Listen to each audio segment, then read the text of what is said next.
जालना जिल्ह्यातील भोकरदन शहरातील बसस्थानकावर एक धक्कादायक घटना घडली.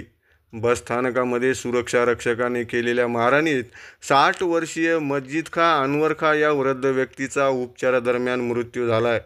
मस्जिद खा लघुशंकेसाठी जात असताना सुरक्षा रक्षक सुरेश वनारसे यांना संशय आला. त्यांनी कोणतीही चौकशी न करता लाठीने वृद्धांना बेदम मारहाण केली.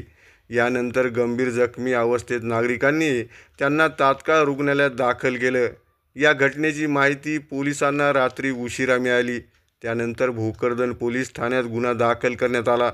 मात्र उपचारादरम्यान पहाटे मस्जिद खा यांचा मृत्यू झाला. या घटनेनंतर परिसरात तणावाचं वातावरण निर्माण झाले.